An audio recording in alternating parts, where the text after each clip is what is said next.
Can't bring you everything in today's show on Twitter, but we can tell you about Twitter on today's show. Hi everyone, I'm Carl Azouz, and this is CNN Student News. First up though, President Obama's stimulus plan becomes law as he signs off on the $787 billion bill. And nearly every Republican lawmaker voted against this measure, and one GOP leader says it will do more harm than it will do good. But President Obama believes the plan will bring real and lasting change, although he acknowledges it's just the beginning of the process. I don't want to pretend that today marks the end of our economic problems, nor does it constitute all of what we're going to have to do to turn our economy around.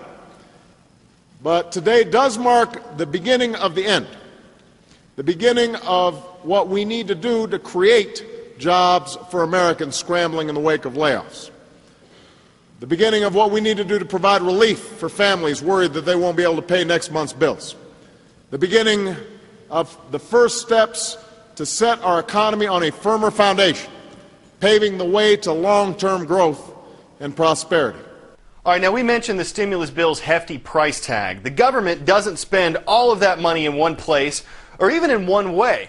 The $787 billion is being divvied up between three major categories, kind of like a pie. Check out a breakdown of the slices in this stimulus plan. Just like a real pie can make your waistline grow, the government hopes this stimulus plan will help fatten up a starving economy. Here's how the $787 billion stimulus is sliced. First, the biggest piece, 39%. That's about $308 billion, and it'll go to appropriation spending. Those roads and bridges and energy research you've heard about, they fall into this category. Next, with 34% of the pie, direct aid to Americans. $267 billion will be spent on things like unemployment benefits and food stamps. And finally, cooking up 27%, tax relief. $212 billion will give tax breaks for individuals and businesses, mostly individuals though. It'll add up to about $13 extra per weekly paycheck.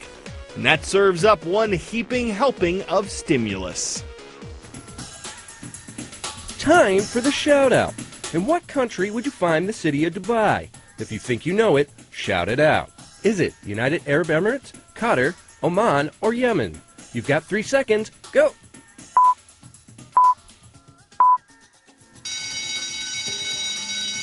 Dubai is located on the Persian Gulf in the United Arab Emirates. That's your answer, and that's your shout-out. Many of the world's top female tennis players are in Dubai for a tournament this week, but Shahar Peer isn't one of them. The Israeli athlete qualified for the contest, but the United Arab Emirates denied her entry into the country. Tournament organizers say the move is to protect Peer from anti-Israeli protests, like ones that have broken out at previous tournaments. But as Pedro Pinto explains, the decision is courting controversy in the tennis world. She should be here. Israel's Shahar Peer, ranked 45 in the world, earned the right to play at the Dubai Tennis Championships, but the government of the United Arab Emirates denied the 21-year-old an entry visa, a decision which disappointed her and the professional tour. I mean, I was very, very disappointed because, you know, it's a few things involved. First of all, it's my career. It's a big tournament. It's a $2 million tournament, and all the good players are playing there. And, you know, I've been playing very good Fed Cup, and now in Pattaya semi-final, and I'm in a good role, and I'm in a good momentum, and they really stopped my momentum. We haven't been given an exact reason why a visa was denied, but I do know that Israel does not have diplomatic relations with the UAE. Having said that, we were assured when the tournament was sanctioned for Dubai that if Israeli wanted to play, they would be given permission to play. It has been challenging getting a local perspective on the story. There's no comment from the government. The tournament director cancelled a previously arranged interview with CNN, and even the sponsors are refusing to go on the record. I did have a chance to speak with a couple of the players, and they had different takes on the issue at hand. I really feel sorry for her, and I mean, I wish she can play here. I think she's a very sensitive girl and she really, cares about the situation. I'm not sure, we're tennis players and we compete against each other every week, everywhere in any part of the world. So I don't think we're really thinking about it. We're just here to try to play our best, to enjoy ourselves on the court. Tennis fans here didn't hold back when asked to give their views. I think it's appalling. Irrespective of what is happening in the world, this girl's earned a place in the tournament and she's not allowed to play. So, to the tournament, you should have any player should be able to come and play. They should have all the rights to come and play. Everyone should have.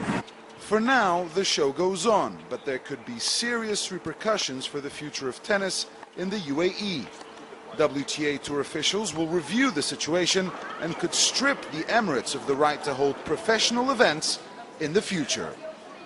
Pedro Pinto, CNN, Dubai. Time for a shout-out extra credit. What is the character limit for a Twitter post? You know what to do. Is it 80 characters, 100 characters, 140 characters, or 150 characters? Reset that clock for 3 seconds. Go!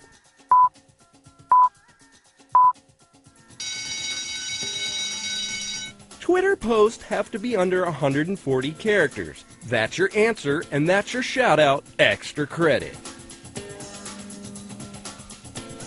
All right, now that may seem like plenty of space to answer Twitter's standard question, what are you doing? But it might be difficult to limit your words when what you're doing is something kind of complicated. A group of doctors took on that challenge recently, twittering about an operation while they performed it. Elizabeth Cohen reports on the meeting of surgery and social networking. It's just after 7 a.m. at Henry Ford Hospital, and a surgical team is about to embark on a complicated cancer surgery. Let's do this. They're ready to go. Doctors, check. Nurses, check. Twitter, check. Twitter? So we are twittering? Oh, good. That's right. Surgery meets social networking. The surgeons are twittering the entire procedure for all the world to read. So why are you twittering a surgery? We're trying to use this as a way to get the word out. Teaching via Twitter. Dr. Craig Rogers and his team want people to know about a relatively new technique to remove a cancerous tumor on the kidney without having to remove the entire kidney. Wow, live tweeting of surgery from Michigan, tweets one follower. While Dr. Rogers performs the robotic surgery, Chief Resident Dr. Raj Langani documents what's going on in real time. There's the tumor. See it? Right there. They finally reach the tumor, but then Dr. Langani has to tweet some bad news. My gosh, this is big. Dr. Langani immediately lets the Twitterverse know. The tumor has been isolated and it is penetrating very deep into the kidney. Okay, Spencer, let's talk this through. They may have to remove the entire kidney, and that's exactly what they didn't want to do. Dr. Rogers knows the Twitter universe is watching. Could I have picked a harder case for this? Adding to the tension, they have only 30 minutes to get the tumor out before a lack of blood flow damages the kidney. Then there's another problem. They're having trouble controlling the bleeding. And I'm going to need you to suck like there's no tomorrow.